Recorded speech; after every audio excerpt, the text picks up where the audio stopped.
এই ছেলেটা একজন ধনী ব্যক্তির মানিব্যাগ চুরি করে। একটু পরেই সে মানিব্যাগটি মাটিতে ফেলে দেয়। তারপর সে ধনী ব্যক্তির কাঁধে হাত দিয়ে দেখিয়ে দেয় যে তার মানিব্যাগ পড়ে গিয়েছে। ধনী ব্যক্তিটি খুশি হয় আর তাকে 1000 টাকার একটি নোট উপহার দেয়। লোকটা যখন পেছনে তাকায় তখন দেখে সে টাকাটা এক ভিখারি মহিলাকে দিয়ে দিল। আসলে ছেলেটা হলো একজন ভদ্র চোর।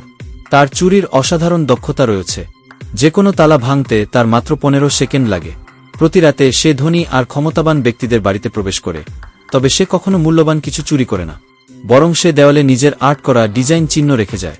ফলাফল হিসেবে তার অনলাইনে 3 মিলিয়ন ফলোয়ার হয়ে যায়। এইবার সে চ্যালেঞ্জ নেয় স্থানীয় জজ সাহেবের বাড়িতে প্রবেশ করবে।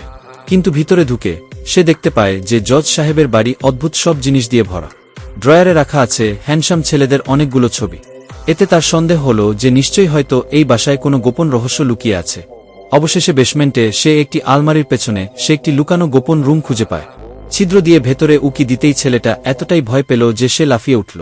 কারণ সে রুমে এমন একজন লোককে দেখে যাকে হাত পা বেঁধে ইচ্ছামতন পিটিয়ে তার চোখ মুখ আলোলু করে দিয়েছে। এমনকি এখন তাকে দেখে আর চেনাও যাচ্ছিল না। তাই এবার তার পাছায় এতটাই ভয় লাগে যে সে দ্রুত উপরে উঠে পালানোর প্রস্তুতি নেয়। পরের দিন সে গোপনে তাড়াতাড়ি পুলিশকে কল করে। কিন্তু গোপন রুমটি এতটাই দক্ষতার সাথে লুকানো ছিল যে পুলিশ সেটি খুঁজেই পায় না। তাই একজন ভদ্র চোর হিসেবে ছেলেটা সিদ্ধান্ত নেয় নিজেই এই রহস্যের সমাধান করবে।